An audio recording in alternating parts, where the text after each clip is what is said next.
الحمد للہ رب العالمین والعاقبۃ للمتقین والصلاة والسلام علی محمد وآلہ الطیبین الطاہرین المعصومین، اما بعد۔ ہم نے سورہ نازعات کے 3 حصے تقریباً مکمل کر لیے تھے۔ آج چوتھا اور آخری حصہ کہ جس میں 5 آیتیں باقی ہیں سورہ نازعات کے، جس میں اللہ رب العزت نے قیامت کے احوال کو ذکر فرمایا اور پھر انسان کے لیے اللہ نے جو نعمات خلق فرمائیں ان کا ذکر فرمایا۔ حضرت موسیٰ کا ذکر کہ جب حضرت موسیٰ فرعون کے پاس اس کی ہدایت کے لیے گئے اور پھر اس نے جو ہے نا وہ پیٹھ پھیری حضرت موسیٰ کی ہدایات کے سامنے، تو اللہ نے اسے دنیا اور آخرت میں تباہ کر دیا۔ قرآن مجید فرقان حمید اللہ کی وہ معجزاتی کتاب ہے کہ جس کی وقت نزول سے لے کر آج تک تازگی برقرار ہے۔ دنیا کی تمام کتابیں بندہ ایک دفعہ پڑھ لے، 2 دفعہ 3 دفعہ تو انسان اکتا جاتا ہے، لیکن قرآن مجید ایک ایسی کتاب ہے، چونکہ اللہ کا کلام ہے، جتنی بار پڑھا جائے یہ نیا نظر آتا ہے، یعنی بسیدہ نہیں ہوتا، پرانا نہیں ہوتا۔ کوئی یہ نہیں کہہ سکتا کہ یہ ادب پرانا ہو گیا، یہ لٹریچر پرانا ہو گیا، یہ نصاب پرانا ہو گیا، نہیں، بلکہ اس کی تازگی باقی ہے اور قیامت تک باقی رہے گی، کیونکہ یہ کلام اللہ ہے، اللہ کا کلام ہے، کسی انسان کا کلام نہیں ہے، اور یہ معجزہ ہے، زندہ معجزہ ہے۔ اس کے مقابلے میں لوگ آئے، لوگوں نے کہا کہ یہ محمد مصطفیٰ صلی اللہ علیہ وآلہ وسلم کا کلام ہے، اللہ کا کلام نہیں ہے۔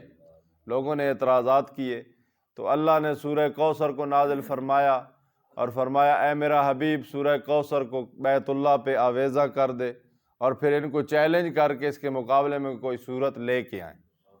جتنے فصیح و بلیغ عربی جاننے والے، عربی دان، عربی ادب کے ماہر تھے، سب عاجز آ گئے، کوئی سورہ کوثر کا مقابلہ بھی نہ کر سکا کہ چھوٹی سی سورت 3 آیتوں پہ مشتمل، اور اللہ نے اتنا فصیح و بلیغ کلام ارشاد فرمایا کہ کسی میں بھی جرأت نہ پیدا ہوئی کہ سورہ کوثر کے مقابلے میں کوئی ایک سورت لے کے آئے۔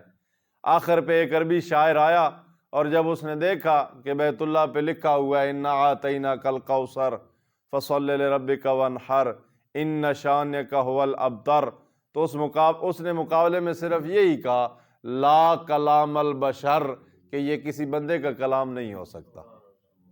یعنی 3 آیتوں میں مفاہیم، مطالب اور اتنی راز پوشیدہ ہیں کہ 3 فکروں میں ہی اللہ نے تمام کلام کو جو ہے نا وہ بیان فرما دیا ہے۔ چوتھے فکرے کی ضرورت ہی نہیں پڑی، کیونکہ عموماً اشعار میں جو ہے نا وہ 2 شعر ہوتے ہیں قافیہ ردیف، یا رباعی ہوتی ہے 4 فکروں کی، یا مسدس ہوتا ہے 6 فکروں کا، لیکن اللہ نے 3 فکروں میں تمام مطلب کو بیان فرما دیا، تو اسے کہنا پڑا کہ لا کلام البشر، کہ یہ کسی بندے کا کلام نہیں ہے۔ اور واقعاً قرآن مجید نے جو کچھ ارشاد فرمایا ویسا ہی ہو رہا ہے۔ قرآن بہت بڑا علم ہے۔ حضرت عبداللہ ابن عباس فرماتے ہیں، قرآن اتنا بڑا علم ہے کہ اگر میرے اونٹ کی مہار جنگل میں گم ہو جائے تو میں قرآن کے علم سے اسے تلاش کر لوں گا۔ ہماری دسترس نہیں ہے، ہمارا اتنا عمل نہیں ہے قرآن پہ، اگر عامل ہو جائیں ہم قرآن پہ اور قرآن ہماری زندگی میں شامل ہو جائے تو یہ سائنس بھی ہیچ نظر آتی ہے۔ آج جو سائنسدان اپنی طرف سے تجربات کر رہے ہیں یہ تمام ہیچ نظر آئیں گے اگر ہم قرآن کو سمجھ لیں گے۔ بس یہی بات ہے کہ ہم نے قرآن پڑھا ہے لیکن ہم نے قرآن کو سمجھا نہیں، حالانکہ قرآن کو سمجھنے کا ذکر ہے قرآن مجید میں۔ اللہ نے ارشاد فرمایا کہ اس کو سمجھو، اس میں غور و فکر کرو۔ تو ان آیتوں کی طرف بڑھتے ہیں، سورہ نازعات کی۔ کل عرض کیا تھا آخری آیت میں کہ اللہ کی ذات ارشاد فرما رہی ہے فَالطَّامَةِ الْكُبْرَىٰ، کہ وہ ایک مصیبت آئے گی، اور مصیبت کیسی ہوگی کہ جس دن بندے یاد کریں گے کہ ہم نے کیا کیا۔ یوم یتذکر الانسان ما سعی، کہ انسان یاد کرے گا کہ میں نے کیا کیا۔ پھر کیا ہوگا، وَبُرِزَتِ الْجَحِیمُ لِمَنْ یَرَىٰ، جب وہ یاد کرے گا نا میں نے کیا پایا، میں نے کیا کیا، تو پھر اس کے سامنے جہنم کو ظاہر کیا جائے گا۔ وَبُرِزَتِ الْجَحِیمُ لِمَنْ یَرَیٰ، جہنم دیکھنے والوں کے سامنے ظاہر کر دی جائے گی۔ فَأَمَّا مَنْ طَغَىٰ، اور جس نے دنیا میں سر اٹھایا تھا اور دنیاوی زندگی کو ترجیح دی تھی اس آخرت پہ۔ اب کس کے سامنے جہنم آ گئی؟ جہنم اس انسان کے سامنے آ گئی جس نے اس دنیا کی زندگی کو ترجیح دی اور آخرت کی زندگی کو بھول گیا۔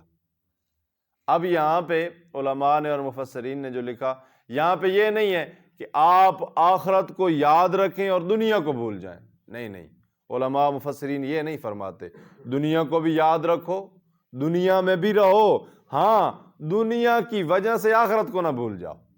مثلا میں پیسے کما رہا ہوں، یہ دنیا ہے، اسلام نے منع نہیں فرمایا، آپ جتنا چاہے کما سکتے ہیں، جتنا چاہے کما لیں، لیکن حلال ہونا چاہیے، حرام نہ ہو، اس میں حرام کی آمیزش نہ ہو۔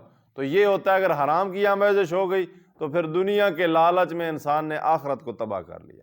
یہی اللہ ارشاد فرما رہا ہے کہ دنیا کے بدلے میں آخرت کو خراب نہ کرو، دنیا کو حاصل کرنے کے لیے آخرت تباہ نہ کر لو، بلکہ دنیا حاصل کرو لیکن آخرت کو بھی نہ بھولو۔ اور جہنم کن کے سامنے لائی جائے گی؟ کہ جنہوں نے دنیا کو یاد رکھا، دنیا کی خاطر نہ حلال دیکھا نہ حرام دیکھا، اور بدلے میں اپنی آخرت کو تباہ کر بیٹھے۔ فَإِنَّ الْجَحِیمَ هِیَ الْمَآوَىٰ، اور یہ جو ٹھکانہ ہے نا دوزخ، یہ بڑا ہی سخت ہے، اس کا ٹھکانہ تو یقیناً دوزخ ہے جس نے دنیا کو ترجیح دی اور آخرت کو بھول گیا۔ آج حقیقت بات ہے، لوگ دنیا میں ہی رہنا پسند کرتے ہیں، مرنا پسند کرتا ہی کوئی نہیں ہے۔ مولانا متقیان فرماتے ہیں کہ انسان کیوں نہیں مرنا پسند کرتا؟ اس لیے کہ اس نے اپنا سب کچھ اسی دنیا میں اکٹھا کر لیا ہے۔ اگر اس نے کچھ آخرت کے لیے بھیجا ہوتا تو موت سے پھر ڈرتا نہ، کیونکہ وہ اپنا بینک بیلنس بھیج چکا تھا پہلا۔ مثلا میرا بینک بیلنس اگر سرگودا میں ہے، میری کوٹھی سرگودا میں ہے، میں سرگودا میں ہی رہنا پسند کرتا ہوں، میں کسی اور شہر میں جانا پسند نہیں کروں گا۔ تو امام علیہ السلام فرماتے ہیں کہ جب بندہ سب کچھ اسی دنیا میں بنا لے گا نا، پھر اس دنیا سے نکلنے کے لیے دل نہیں کرتا، پھر اسی دنیا میں ہی رہنے کو بندہ ترجیح دیتا ہے۔ تو جس نے زندگی دنیا کو ترجیح دی اس کا ٹھکانہ جہنم ہوا۔ وَأَمَّا مَنْ خَافَ مَقَامَ رَبِّهِ وَنَهَى عَنِ الْهَوَىٰ، اور اسے ڈر ہوتا ہے کہ وہ ناجائز خواہشوں سے رکتا ہے اور اس بات پہ یقین رکھتا ہے کہ میں نے اپنے پروردگار کے سامنے جانا ہے، تو اس کے لیے کیا ہے؟ فَإِنَّ الْجَنَّةَ هِيَ الْمَآوَىٰ، اس کے لیے پھر جنت جیسی نعمت اللہ نے رکھی۔ یعنی جیسے یقین ہے کہ میں نے اللہ کے سامنے جانا ہے، اللہ سے ڈرتا ہے، تو وہ پھر اللہ اس کے لیے جنت کو تیار کیے ہوئے اور اسے جنت عطا کی جائے گی۔ 4 آیتیں رہ گئیں۔ یسألونک عن الساعۃ ایان مرساہا، یہاں ایک اور بات، اے میرا حبیب یہ لوگ تجھ سے پوچھتے ہیں، دیکھیں نا اللہ کی قدرت، اللہ کتنا پاورفل ہے۔ اللہ فرما رہا ہے میرا حبیب تجھ سے پوچھتے ہیں نا یہ قیامت کب آئے گی، تو ان کو کہے کہ یہ میرے رب کو علم ہے۔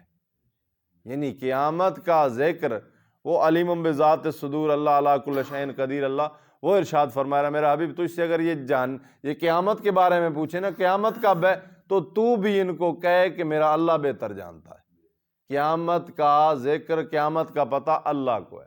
آج کی سائنس تو وہ اندازہ لگا رہی ہے 2022 میں قیامت آ جائے گی، یہ ہو جائے، جب اللہ اپنے حبیب کو نہیں بتا رہا کہ قیامت کب آنی ہے، تو ہمیں کیسے اندازہ ہو سکتا ہے کہ قیامت کب آئے گی؟